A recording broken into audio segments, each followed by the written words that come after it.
It's me Rahul. Welcome to Richa Talks. Hi, ഇന്നലെ നമ്മൾ Nifty ഒരു ലാസ്റ്റ് ഇതിൽ പറഞ്ഞിട്ടുണ്ടായിരുന്നു, വീഡിയോയിൽ ജസ്റ്റ് പറഞ്ഞിട്ടുണ്ടായിരുന്നു നിഫ്റ്റി എന്തായിരിക്കും നിഫ്റ്റിയുടെ എക്സ്പെക്ട് മൂവ് അല്ലെ. ഞാൻ ഇത് ഞാൻ ലാസ്റ്റ് ഇതിൽ വരച്ചിട്ടുണ്ടായിരുന്നു, ഈ ഒരു ട്രയാങ്കിൾ നമ്മൾ വരച്ചിട്ടുണ്ടായിരുന്നു. അപ്പോൾ നമ്മൾ പറഞ്ഞിട്ടുണ്ടായിരുന്നു ഇവിടുന്ന് താഴോട്ട് നിഫ്റ്റി വീഴുകയാണെങ്കിൽ, അതല്ലെങ്കിൽ ഈ ട്രയാങ്കിൾ ബ്രേക്ക് ചെയ്യുകയാണെങ്കിൽ നിഫ്റ്റി നമ്മുടെ ഡേ 24,500 എന്ന് ഇതിൽ ടച്ച് ചെയ്യാൻ ചാൻസ് ഉണ്ട് എന്ന് പറഞ്ഞിട്ടുണ്ടായിരുന്നു. നിഫ്റ്റി ടച്ച് ചെയ്തു, തിരിച്ച് ഒരു പുൾ ബാക്ക് വന്നു. സോ നമുക്ക് നോർമൽ അനാലിസിസ് ചെയ്യാം, നമുക്ക് ഇതെല്ലാം എടുത്ത് മാറ്റാം. ഓക്കെ, അവിടെ നിഫ്റ്റിയുടെ മന്ത്ലിയിലോട്ട് തന്നെ പോവാം. നമുക്ക് നേരെ monthly analysis. Okay, monthly shift ഇപ്പോഴും നിഫ്റ്റി ഒരു എന്താ പറയാ, ഒരു അപ് ട്രെൻഡ് തന്നെയാണ്. നിഫ്റ്റി ഡൗൺ ട്രെൻഡിലോട്ട് വന്നിട്ടില്ല. Nifty still on uptrend. Okay, weekly chart. Weekly chart ഒരു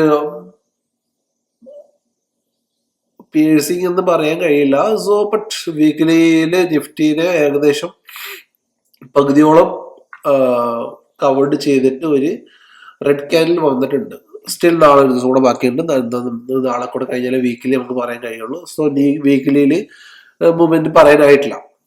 ഫ്രൈഡേ വൈകുന്നേരം അനാലിസിസിൽ മൺഡേയിലോട്ട് വേണമെങ്കിൽ വീക്കിലി പറയാൻ കഴിയുള്ളൂ. സോ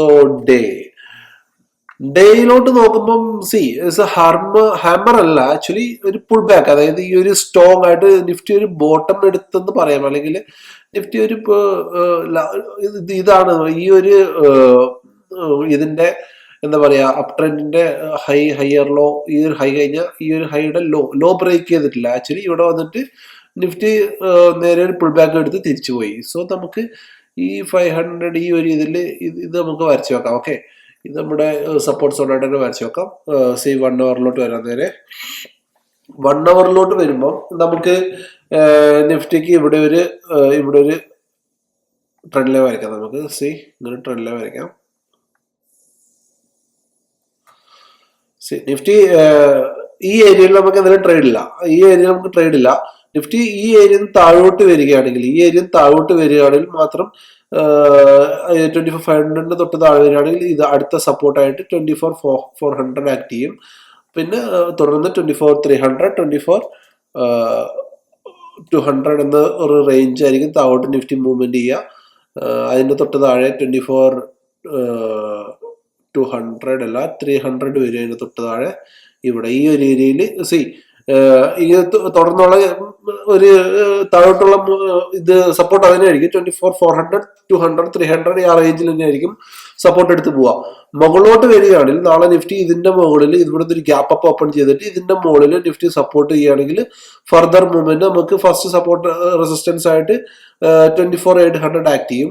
24,800 ആയിരുന്നു കുറച്ച് ദിവസമായിട്ട് നമുക്ക് മുകളിൽ ഒരു റെസിസ്റ്റൻസ് ആയിട്ട് ആക്ട് ചെയ്തിട്ടുണ്ടായിരുന്നത്. ഇനിയും 24,800 തന്നെ മുകളിലോട്ട് ഫസ്റ്റ് ഇവിടുന്ന് ഗ്യാപ്പ് അപ്പിൽ ഓപ്പൺ ആണെങ്കിൽ ആക്ട് ചെയ്യും.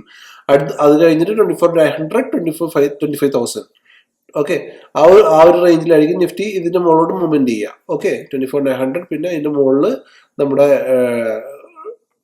ടോപ്പായിട്ടുള്ള 25,000. ഓക്കെ, 25,903 25,000 ആണ് ആക്ട് ചെയ്യുക. ഓക്കെ, ഈ ഒരു ഏരിയയിൽ ഇതായിരിക്കും നിഫ്റ്റിയുടെ നാളത്തെ മുകളിലോട്ടുള്ള മൂവ്മെന്റ്. ഓക്കെ, മുകളിലത്തുള്ള മൂവ്മെന്റ് വരച്ച് ജസ്റ്റ് ഒന്ന് വരയ്ക്കാം. ഇവിടുന്ന് ഗ്യാപ്പ് അപ്പ് ഓപ്പൺ ആകുകയാണെങ്കിൽ ഇവിടെ സപ്പോർട്ട് എടുത്തിട്ട് ഈ ഒരു മൂവ്മെന്റ് ആയിരിക്കും. ഇതിന്റെ മുകളിൽ 24,800 മുകളിൽ സസ്റ്റെയിൻ ചെയ്യുകയാണെങ്കിൽ മാത്രം നമുക്കൊരു ബുള്ളിഷ് മൂവ്മെന്റ് കാണിക്കാം, അല്ലെങ്കിൽ ഇവിടെ തട്ടിയിട്ട് പിന്നെ തിരിച്ചു വരും. അപ്പൊ ഇതിന്റെ മുകളിൽ ചെയ്തിട്ട് സപ്പോർട്ട് ചെയ്തിട്ട് പിന്നെ മുകളിലോട്ടൊരു മൂവ്മെന്റ് ഉണ്ടെങ്കിൽ ഈ മൂവ്മെന്റുകളെല്ലാം മുകളിലോട്ട് നാളെ ഉണ്ടായിരിക്കുന്നതാണ്. ഓക്കെ, എന്റെ ചെറിയ വീഡിയോ ഇഷ്ടമായിട്ടുണ്ടെങ്കിൽ please like, share and sub my channel. Thank you.